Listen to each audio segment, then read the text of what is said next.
Before he became Joseph Stalin, before the portraits, the purges, and the silence that followed his name, he was Ioseb Vissarionis Dzhegishvili, a Georgian boy born on the edge of the Russian Empire. Church records place his birth in Gori on December 18, 1878, although the Soviet state later celebrated December 21, 1879. Gori was far from the imperial capital, yet firmly controlled by the Romanov state. Russian officials governed a region with its own language, faith, and memories of lost independence. His father, Vissarion Dzhegishvili, was a shoemaker. His mother, Ekaterine Geladze, supported the household through domestic work and sewing. The family lived with poverty and instability. Vissarion drank heavily and was violent toward his wife and son, while Ekaterine struggled to keep Ioseb in school. Historians caution against imagining that the future dictator was already fully formed. He was poor, proud, intelligent, and shaped by a harsh world, but not destined from birth to rule through terror. Smallpox left permanent scars on his face, and a carriage accident damaged his left arm. These features would later be softened in idealized Soviet portraits, but they remained part of the man behind the official image. At the Gori Church School, Ioseb proved to be an excellent student. He sang in the choir, learned Russian, and earned the opportunity to continue his education. His deeply religious mother hoped he would become a priest. In 1894 he entered the Orthodox Theological Seminary in Tiflis, now Tbilisi. The seminary offered serious education, but also rigid discipline and close supervision. Books were inspected. Independent thought could bring punishment. For Ioseb, the institution became less a road toward faith than an education in secrecy. He began reading forbidden literature. He encountered Georgian nationalist writing, revolutionary novels, and Marxist arguments that described history as a struggle between social classes. He joined secret discussions and moved toward underground politics. During these years he adopted the name Koba, taken from a defiant outlaw hero in a Georgian novel. In 1899, Ioseb Dzhegishvili left the seminary without graduating. Accounts differ over whether he was formally expelled, failed to attend examinations, or abandoned his studies as revolutionary activity consumed his attention. He emerged into Tiflis not as Joseph Stalin and not yet as a leader. He was a young underground activist with no wealth, no office, and no army. But he had learned how institutions controlled men. He had learned how forbidden ideas traveled in secret. And he had begun the transformation from Ioseb Dzhegishvili into Koba, the revolutionary who would one day call himself Stalin. After leaving the seminary in 1899, Ioseb Dzhegishvili entered a world of secret meetings, false names, coded messages, and police surveillance. For a short time he worked at the Tiflis Meteorological Observatory. The position provided a small income and gave him access to the city's expanding revolutionary networks. He organized workers, distributed illegal literature, and became active in the Russian Social Democratic Labor Party, the Marxist organization seeking to overthrow the imperial system. The work was dangerous. Tsarist Russia allowed little political opposition. Its secret police, the Okhrana, monitored meetings, intercepted letters, recruited informants, and followed suspected revolutionaries across the empire. In 1901, Ioseb Dzhegishvili abandoned regular employment and entered the underground full-time. Using the revolutionary name Koba, he traveled between Tiflis, Batumi, Baku, and other industrial centers of the Caucasus. He helped organize strikes among railway workers, factory laborers, and employees of the region's growing oil industry. In Batumi, labor unrest escalated during 1902. Police opened fire during a workers' demonstration, killing and wounding protesters. Ioseb Dzhegishvili was arrested soon afterward and imprisoned before being sentenced to exile in Siberia. It was the beginning of a pattern that would define more than a decade of his life. Arrest, prison, exile, escape, and a return to underground activity. He became skilled at surviving inside an illegal political movement. He avoided keeping unnecessary records, changed residences frequently, used aliases, and learned to distrust almost everyone around him. The habits of secrecy and suspicion that later characterized his government were already useful tools in the revolutionary underground. The Russian Social Democratic Labour Party divided between two rival factions. The Mensheviks favored a broader political organization and believed Russia would pass through a prolonged period of liberal and capitalist development before a socialist revolution became possible. The Bolsheviks, led by Vladimir Lenin, demanded a smaller, tightly disciplined revolutionary party capable of seizing power. Iosif Jugashvili chose the Bolsheviks. He was not yet one of their most famous intellectuals. He lacked the international reputation of Vladimir Lenin or Leon Trotsky. His strength was organization. He could manage illegal printing presses, move money in literature, recruit workers, and maintain political networks under police pressure. During the Revolution of 1905, strikes, mutinies, peasant uprisings, and political violence spread across the Russian Empire. In the Caucasus, the crisis also included brutal conflict between Armenian and Azerbaijani communities. Iosif Jugashvili helped form armed Bolshevik groups and supported revolutionary actions against the imperial authorities. In December 1905, he attended a Bolshevik conference in Tampere, Finland, where he met Vladimir Lenin for the first time. He admired Lenin's discipline and his belief that political victory required a centralized party prepared to act when the state became weak. Revolution also required money.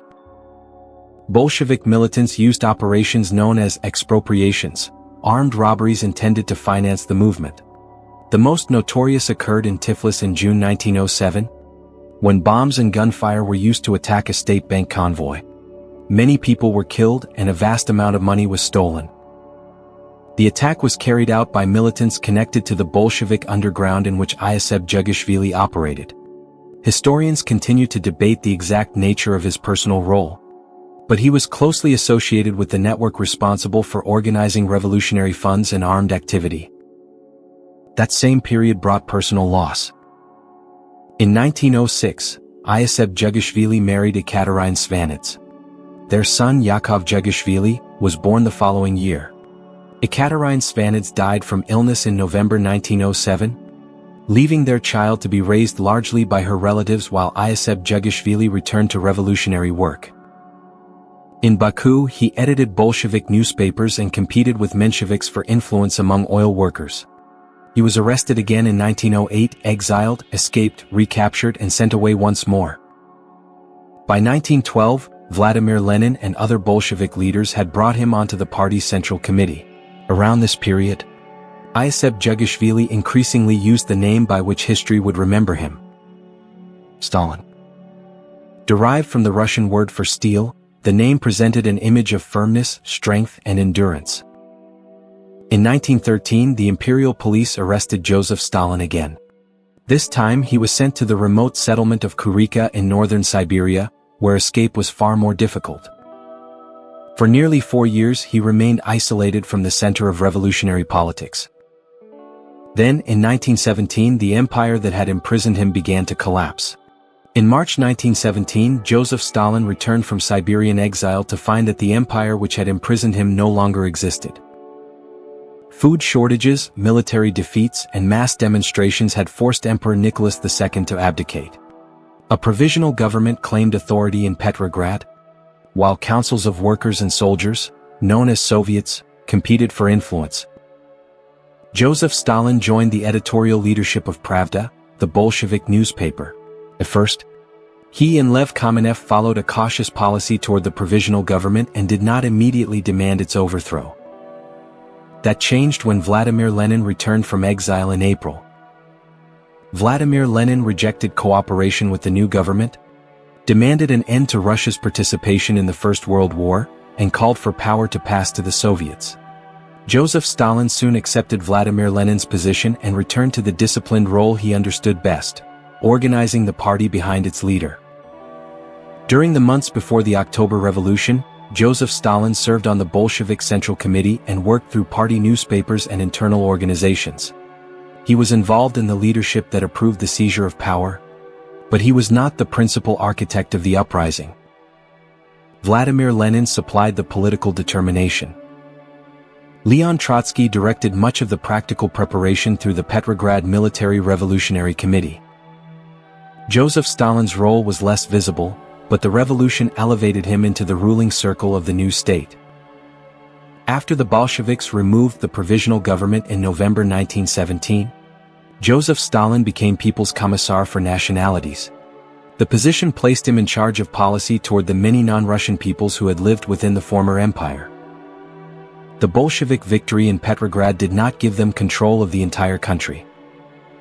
Russia descended into a complex civil war involving Bolshevik Red Forces, anti-Bolshevik White Armies, foreign intervention, nationalist movements, peasant rebellions and rival socialist groups.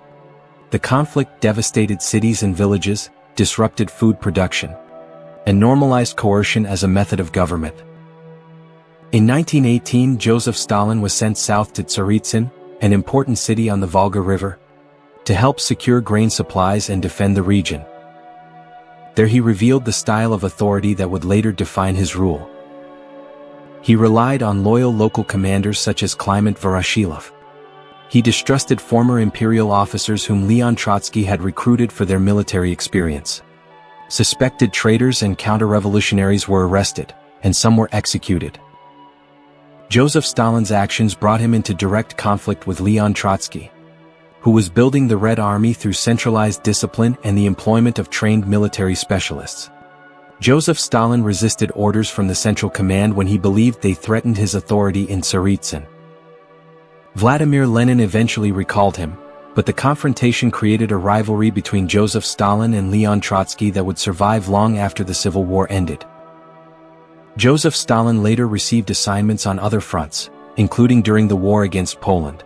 He was not the Red Army's supreme commander, yet he emerged from the conflict with valuable political connections and a reputation as a man who could be sent into a crisis and impose control. Civil war had also taught him darker lessons.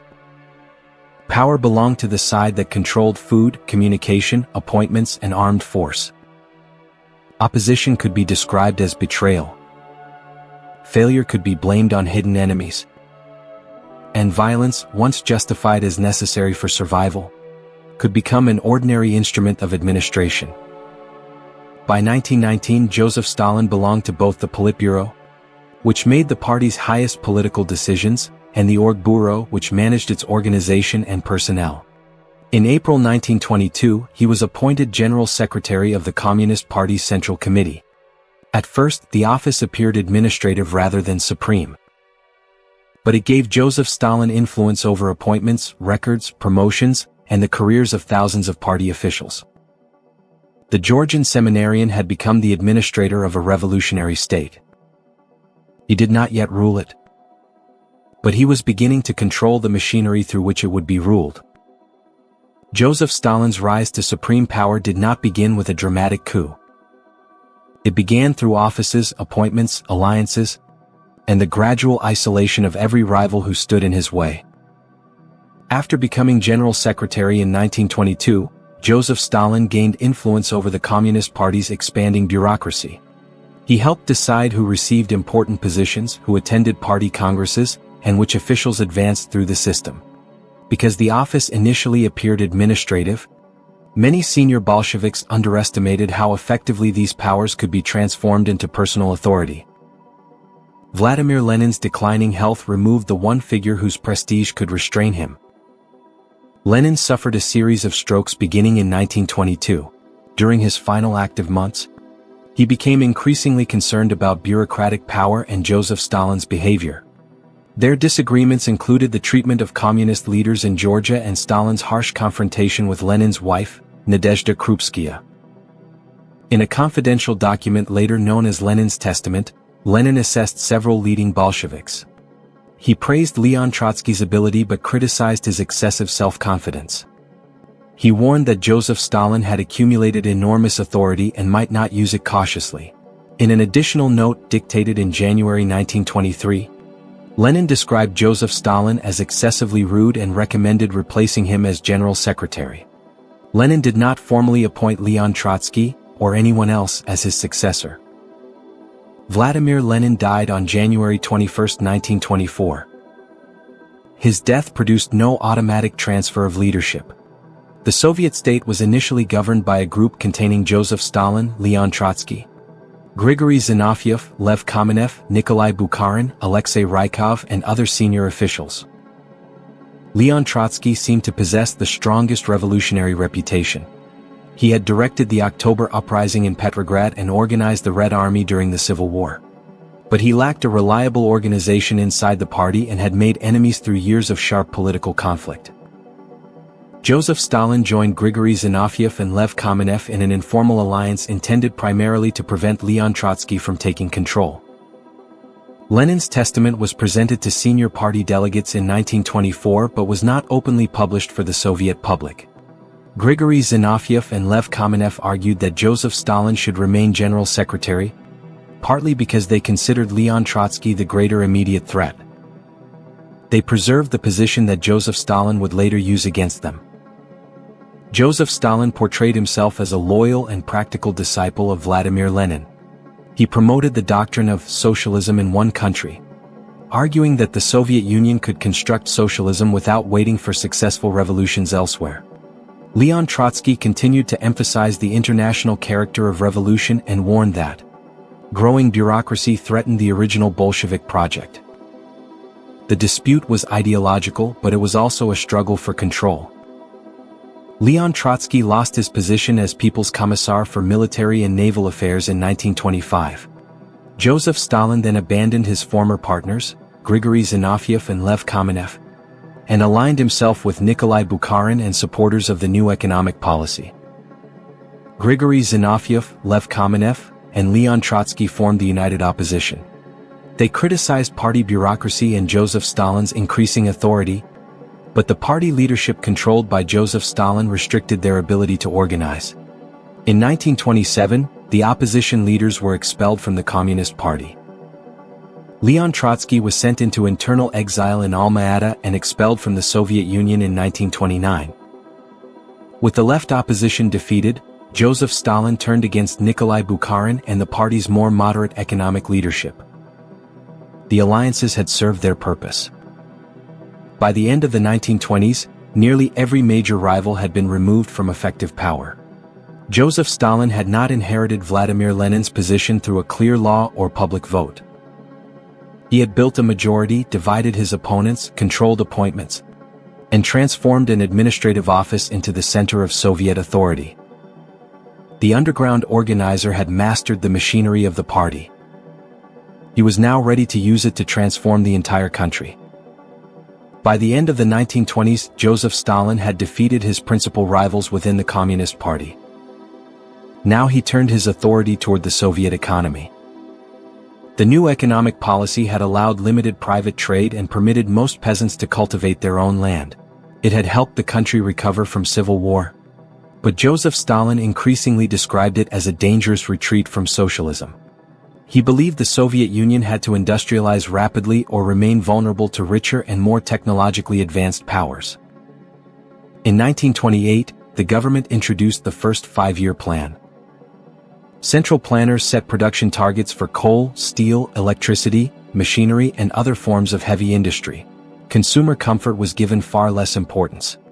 Factories, mines, dams, railways, and industrial cities were constructed at extraordinary speed. Projects such as the industrial complex at Magnitogorsk became symbols of the new Soviet future. Propaganda presented industrialization as a military campaign. Workers were told that every production target was a battle and every new factory a victory. Millions of people moved from villages into rapidly expanding cities. Some gained education, technical training, and opportunities that had previously been closed to them. But the transformation was chaotic and severe. Housing was overcrowded.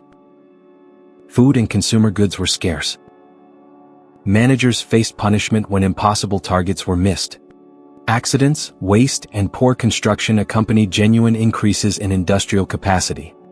Prisoners and forced laborers were also used on major projects, linking economic development to the expanding system that would become known as the Gulag. Industrialization required food for the cities and grain that could be exported to purchase foreign machinery. Joseph Stalin therefore launched a second revolution in the countryside. Individual farms were forced into collective farms known as kolkhozy or state farms known as sovkhozy. Officially, collectivization would introduce machinery and modern methods. In practice, it also allowed the state to control the harvest and extract grain from rural communities. Many peasants resisted. Some refused to join collective farms. Others hid grain, destroyed tools, or slaughtered animals rather than surrender them to the state. Joseph Stalin interpreted this resistance not as a response to coercion, but as proof of organized class warfare. He announced the liquidation of the kulaks as a class. The term had once referred to relatively prosperous peasants, but officials applied it broadly to families labeled hostile, independent, or inconvenient. Property was confiscated. Households were expelled from their villages. Hundreds of thousands were deported to remote regions, labor settlements, and camps. Others were imprisoned or executed. Local officials often exceeded instructions while competing to demonstrate revolutionary loyalty, but the campaign itself came from the highest levels of the Soviet state. By 1932, the countryside was in catastrophe. Disrupted production, livestock destruction, harsh grain collections, and state policy combined to produce famine across several regions of the Soviet Union. Ukraine, Kazakhstan, the North Caucasus, and parts of the Volga region suffered especially severely. Officials continued taking grain while villages went hungry. Internal travel was restricted, preventing many starving peasants from searching for food elsewhere. Reports of hunger reached the leadership, but Joseph Stalin largely treated them as evidence of sabotage and refused to abandon the system he had imposed. Millions of people died during the famine of 1932 and 1933. The Soviet government concealed the scale of the disaster. Public discussion was suppressed. Foreign visitors were shown carefully prepared images of progress while hunger remained hidden behind controlled borders, censorship, and official denial. Yet the industrial transformation was real. The Soviet Union developed new steelworks, power stations, mines, machinery plants, and military industries. A largely agricultural country was becoming an industrial power at a speed few observers had believed possible. Joseph Stalin would later present this transformation as proof of his leadership. But the factories were built beside crowded barracks. The new cities were supplied by a countryside placed under force. And the economic foundation of Soviet power had been laid over confiscated farms, deported families, forced labor, and millions of deaths. Joseph Stalin called it a revolution from above. For those beneath it, the revolution arrived as an order, and behind every order stood the power of the state. By the middle of the 1930s, Joseph Stalin had defeated every organized political faction capable of challenging him. Yet the absence of opposition did not bring security. It produced greater suspicion. On December 1, 1934, Sergei Kirov, the Communist Party leader in Leningrad and a member of the Politburo, was shot outside his office by Leonid Nikolaev. Historians continue to debate whether Joseph Stalin played any role in arranging the assassination. No conclusive order has been discovered. What is certain is that Joseph Stalin immediately exploited the murder as justification for a widening campaign against alleged conspirators. New emergency procedures allowed terrorism cases to be investigated rapidly, with limited appeals and swift executions. Former oppositionists were arrested. Old political disagreements were reinterpreted as evidence of treason. Anyone once associated with Leon Trotsky, Grigory Zinoviev, or Lev Kamenev could now be described as part of a hidden organization preparing to murder Soviet leaders and destroy the state. In August 1936, Grigory Zinoviev, Lev Kamenev, and other veteran Bolsheviks appeared in the first Moscow show trial. They confessed publicly to fantastic conspiracies involving assassination, sabotage, espionage, and cooperation with foreign enemies. The verdict had been decided before the proceedings began. Confessions were obtained through prolonged interrogation, threats against relatives, psychological pressure, and torture. Most defendants were sentenced to death. Further trials in 1937 and 1938 destroyed more of the generation that had participated in the Russian Revolution, including Nikolai Bukharin and Alexei Rykov. But the public trials revealed only the most visible edge of the terror. In 1936, Nikolai Yezhov became head of the People's Commissariat for Internal Affairs, known as the NKVD. Under Joseph Stalin's direction, the secret police expanded its search for supposed spies, wreckers, former kulaks, criminals, nationalists, religious believers, and other enemies of the people. The categories were deliberately broad. A careless statement could become sabotage. Contact with a foreigner could become espionage. A production failure could become deliberate economic destruction. A past friendship could become membership in a conspiracy. In July 1937, NKVD Operational Order No. 00447 authorized mass operations against people classified as former kulaks and anti-Soviet elements. Regional authorities received numerical targets for executions and imprisonment.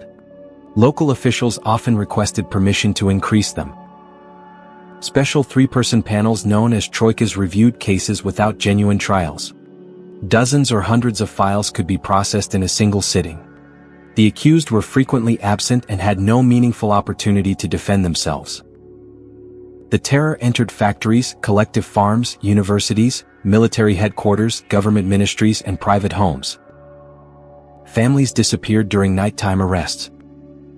Prisoners signed confessions naming co-workers and friends, producing new arrests that expanded the imagined conspiracy. Even NKVD officers understood that successful service offered no protection. Interrogators who carried out one wave of repression could become victims of the next. The Red Army was also devastated. Marshal Mikhail Tukhachevsky and other senior commanders were arrested and executed in 1937 after being accused of participating in a military conspiracy. Thousands of officers were dismissed, imprisoned, or killed.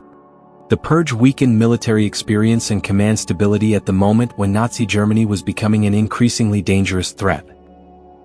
Joseph Stalin did not merely permit these operations. Archival records show that he approved execution lists and remained closely involved in the machinery of repression. During 1937 and 1938, Soviet authorities executed hundreds of thousands of people, while many more were imprisoned, deported, or sent into the Gulag system. By late 1938, Joseph Stalin began slowing the mass operations. Nikolai Yezhov was removed and replaced by Lavrentiy Beria.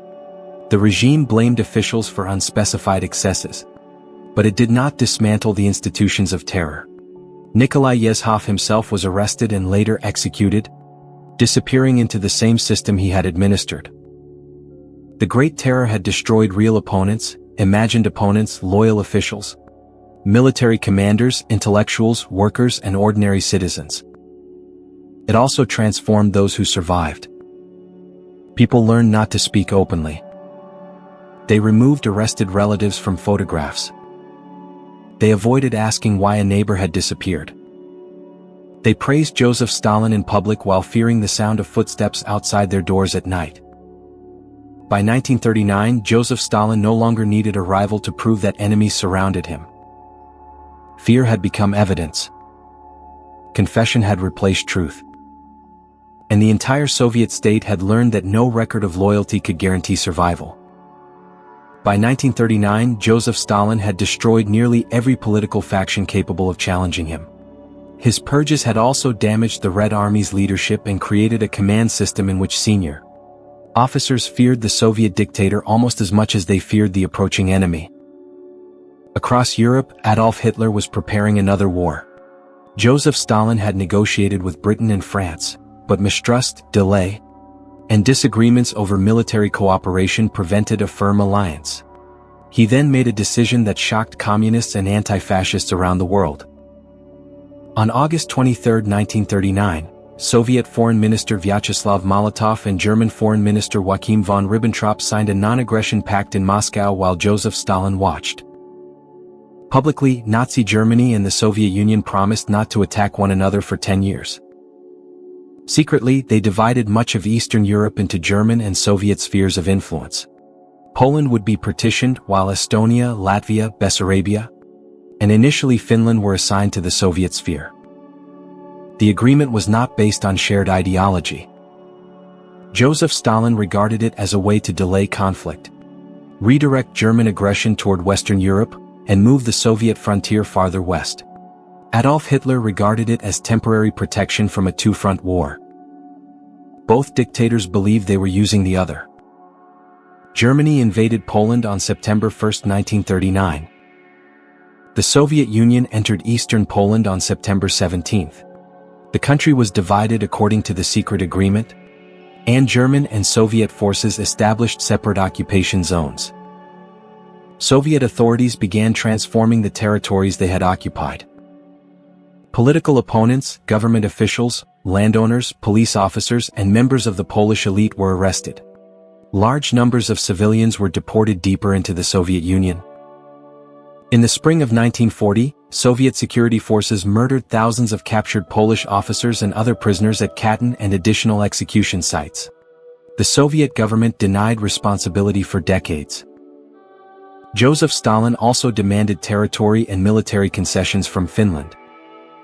When the Finnish government refused, the Red Army invaded on November 30, 1939. Soviet leaders expected Finland to collapse quickly. Instead, Finnish soldiers used forests, winter conditions, fortified defenses, and mobile tactics to inflict severe losses on a far larger force. The Soviet Union eventually forced Finland to surrender territory in March 1940. But the Winter War exposed weak Soviet command, poor coordination, and the consequences of Joseph Stalin's attacks on the officer corps. During the summer of 1940, Soviet forces occupied and incorporated Estonia, Latvia, and Lithuania. The Soviet Union also seized Bessarabia and northern Bukovina from Romania. Joseph Stalin had expanded the Soviet frontier. But Soviet rule had been imposed through military pressure rather than the free choice of the populations living there. Meanwhile, Adolf Hitler had already decided that the pact would not last. After defeating France, he ordered preparations for the invasion of the Soviet Union. German troops, aircraft, tanks, and supplies gradually gathered along the frontier. Intelligence reports repeatedly warned Joseph Stalin that an attack was approaching.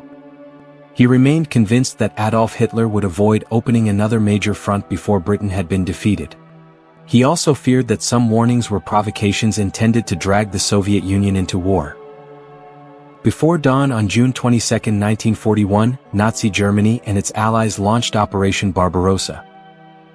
More than 3 million German soldiers, supported by forces from Germany's allies, crossed the Soviet frontier. Aircraft attacked Soviet airfields, while armored formations broke through confused defenses and surrounded entire armies. This was not merely a campaign for military victory. Adolf Hitler intended to destroy the Soviet state, seize its land and resources, and wage a racial and ideological war against the peoples of Eastern Europe.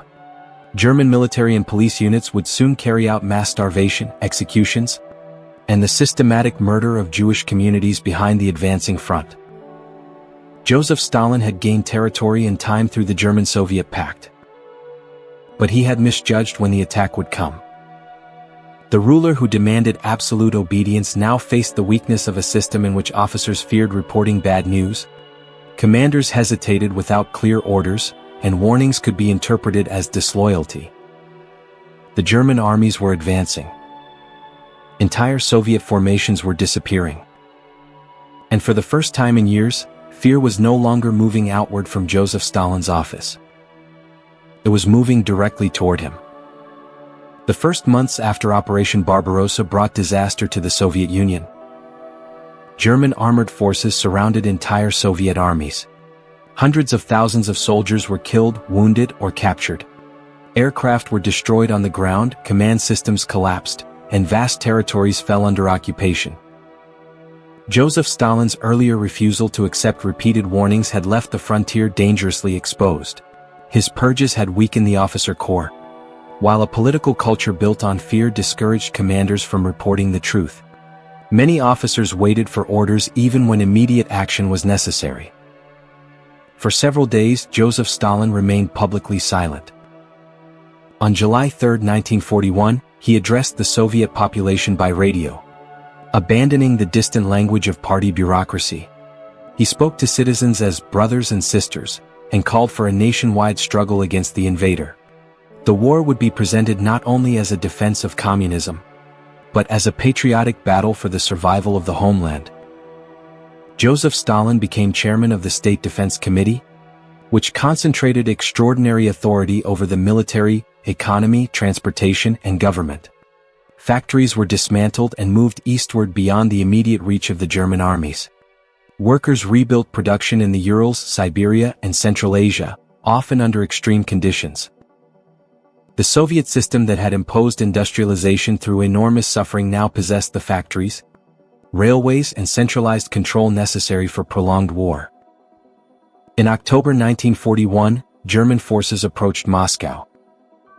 Government offices and foreign embassies were evacuated, while fear and disorder spread through the capital. Joseph Stalin remained in Moscow.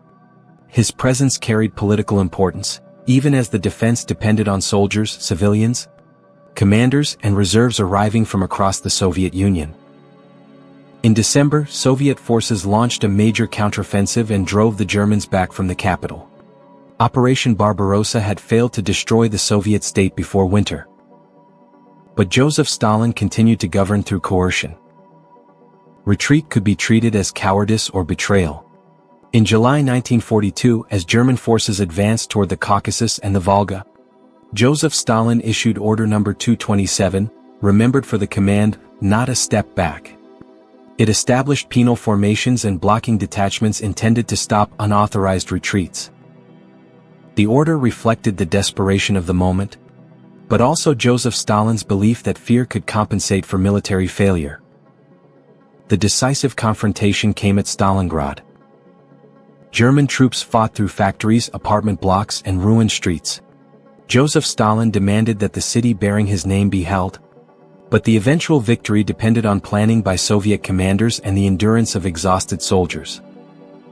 In November 1942, Soviet forces attacked the weaker Romanian and Axis units protecting the German flanks. The German Sixth Army was surrounded. Adolf Hitler refused withdrawal, and the surviving troops surrendered in early February 1943. Stalingrad destroyed the image of German invincibility. After another major German offensive failed near Kursk in July 1943, the Red Army increasingly controlled the initiative. Soviet forces advanced westward through territories devastated by occupation and mass murder. They discovered burned villages, execution sites, destroyed cities, and evidence of the Holocaust. American and British Lend-Lease supplies, including vehicles, food, industrial materials, and railway equipment, also strengthened the Soviet war effort. Although the overwhelming human burden of the Eastern Front was carried by the peoples of the Soviet Union, military victory did not end Stalinist repression. Joseph Stalin accused entire ethnic communities of collective collaboration with the enemy. Volga Germans, Chechens, Ingush, Kalmyks, Crimean Tatars, and other peoples were forcibly removed from their homelands. Families were loaded onto trains and transported to Central Asia, Siberia, and other remote regions. Many died during transit or in exile. In 1944, enormous Soviet offensives destroyed German armies and carried the Red Army into Eastern Europe. By April 1945, Soviet troops had surrounded Berlin. Adolf Hitler died as his regime collapsed, and Nazi Germany surrendered in May. The Soviet Union had survived a war of annihilation and emerged as one of the world's dominant military powers. Joseph Stalin claimed the victory as proof of his leadership. But the triumph belonged to millions of soldiers, workers, nurses, engineers, farmers, and civilians whose sacrifices had saved the country. Joseph Stalin had helped organize resistance after the invasion. He had also contributed to the catastrophe that made the resistance necessary. Victory expanded his authority beyond anything he had possessed before the war. And as the celebrations began, the armies of the Soviet Union were no longer standing only within their own borders. They now occupied the heart of Eastern Europe. When the Second World War ended in 1945, Joseph Stalin stood at the height of his international power. The Soviet Union had suffered destruction on an almost unimaginable scale, but its armies now occupied territory from the Baltic Sea to the Balkans. Joseph Stalin attended the conferences at Yalta and Potsdam as the leader of a victorious great power, negotiating with Franklin Roosevelt, Winston Churchill, Clement Attlee, and Harry Truman over Germany, Poland, reparations, borders, and the future of Europe. Germany and Berlin were divided into occupation zones, while the Soviet Union retained territories it had annexed before and during the war. Joseph Stalin claimed that Soviet security required friendly governments along the western frontier. The memory of repeated invasions was real, but the political system he established in Eastern Europe went far beyond defensive cooperation. In Poland, Hungary, Romania, Bulgaria, Czechoslovakia, and the Soviet occupation zone of Germany, communist parties gained control with Soviet military and political support. Rival parties were weakened, absorbed, or eliminated. Police institutions were reorganized, opponents were arrested, and governments increasingly followed Moscow's direction. By 1949, a communist German Democratic Republic had been created in the Soviet zone, completing the political division of Germany. The wartime alliance with the United States and Britain quickly disappeared. Western leaders accused Joseph Stalin of expanding Soviet domination. Joseph Stalin viewed American economic influence, the recovery of Western Europe, and the consolidation of Western Germany as threats to Soviet security. The conflict became known as the Cold War, a confrontation fought through military alliances, political pressure, intelligence operations, propaganda, and conflicts outside Europe rather than direct war between the two emerging superpowers. In June 1948, Soviet authorities blocked road, railway, and canal access to the western sectors of Berlin. Joseph Stalin hoped to force the United States, Britain, and France to abandon their position or reverse plans for a separate West German state. Instead, the Western powers supplied West Berlin by air.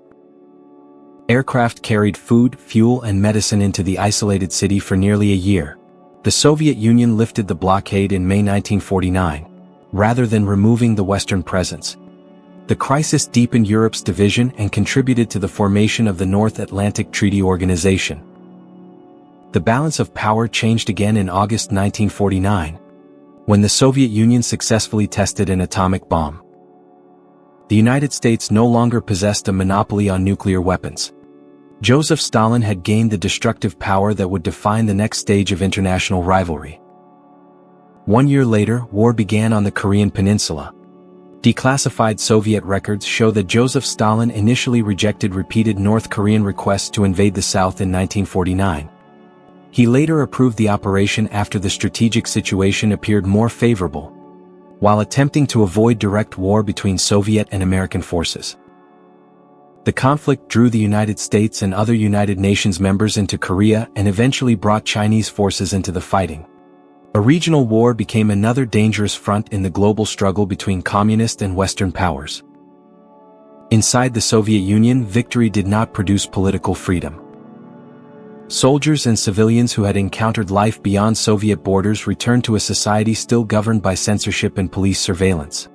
Joseph Stalin feared that wartime contact with foreign countries might encourage independent thought.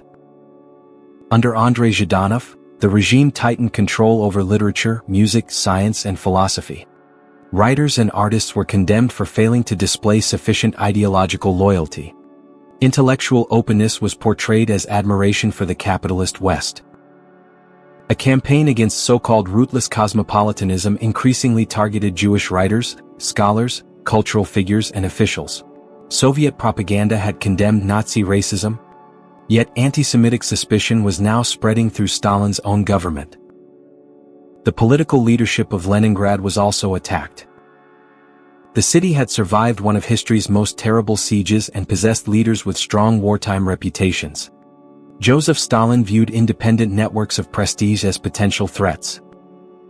Beginning in 1949, senior officials associated with Leningrad were arrested in what became known as the Leningrad Affair. Many were accused of creating a rival political center, convicted in secret proceedings, and executed. Their positions were redistributed to men whose careers depended more directly on Joseph Stalin. The personality cult surrounding him grew still larger. Official history placed Joseph Stalin beside Vladimir Lenin as the supreme architect of the Soviet state. Paintings showed him guiding armies and comforting children. Books exaggerated his role in the revolution and military victory. Cities, factories, institutions, and awards carried his name. The aging dictator appeared everywhere. Yet the real Joseph Stalin became increasingly isolated. He spent long periods at his country residences, summoning officials to late-night dinners where conversation could turn suddenly into interrogation. Senior leaders watched every expression and measured every word. Men who had served him for decades understood that familiarity offered no protection. Joseph Stalin had emerged from the war as ruler of a superpower. He controlled an empire extending deep into Europe. He possessed nuclear weapons. He influenced revolutionary movements across the world. But victory had not reduced his fear of conspiracy. It had enlarged the number of people he believed might betray him. And in the final years of his life, suspicion would once again begin searching for enemies inside the walls of the Kremlin. By early 1953, Joseph Stalin was 74 years old, physically weaker and more isolated than ever. His closest officials survived by studying his moods and concealing their own opinions. Vyacheslav Molotov's wife had been imprisoned. Lavrentiy Beria, Georgy Malenkov, and Nikita Khrushchev understood that years of loyal service offered no protection if Joseph Stalin decided another conspiracy existed. The final campaign of his rule centered on a group of prominent physicians. On January 13, 1953, Soviet newspapers accused several doctors, most of them Jewish, of deliberately murdering senior officials and preparing further assassinations. The charges were fabricated through coercion and formed part of an increasingly open anti-Semitic campaign against alleged foreign agents and so-called rootless cosmopolitans. Many people feared that the doctors' plot would become the beginning of another vast purge. Rumors spread that Soviet Jews might be deported to remote regions. Historians have not found conclusive evidence that Joseph Stalin had completed such a deportation plan, but the arrests, propaganda, and atmosphere of danger were real. On the night of February 28, Joseph Stalin summoned members of his inner circle to his residence at Kontsevo outside Moscow. The gathering continued into the early hours of March 1. After the guests departed, Joseph Stalin did not call for anyone.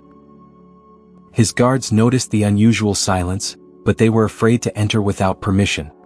Late that evening they found him lying on the floor, unable to speak and partially paralyzed. Joseph Stalin had suffered a severe stroke. Medical assistance was not summoned immediately. According to later accounts, those around him hesitated for hours, partly because disturbing Joseph Stalin without an order could itself have dangerous consequences. The fear he had created now surrounded his unconscious body. Doctors eventually arrived and attempted to treat him. Medical bulletins were issued to the Soviet public while senior officials quietly considered what would happen after his death. Joseph Stalin never recovered. He died on March 5, 1953, 4 days after collapsing. Public mourning was immense and carefully organized, but it was not entirely artificial. Millions of Soviet citizens knew Joseph Stalin through schools, newspapers, wartime memories, and a personality cult that portrayed him as protector, teacher, military genius, and architect of victory. Behind the official ceremonies, a struggle for succession had already begun. No single official immediately inherited Joseph Stalin's power. A collective leadership emerged, and disagreements that might once have resulted in arrest or execution were initially handled through negotiation within the ruling party. The imprisoned doctors were released, and the accusations against them were acknowledged as false. The Gulag population began to decline significantly, although forced labor camps continued to exist. Joseph Stalin's death changed the political atmosphere, but it did not instantly transform the Soviet Union into a free society. In February 1956, Nikita Khrushchev addressed a closed session of the 20th Communist Party Congress. He denounced Joseph Stalin's personality cult, political purges, mass repression, and abuse of authority. The speech did not reveal every crime, nor did it reject the entire Soviet political system.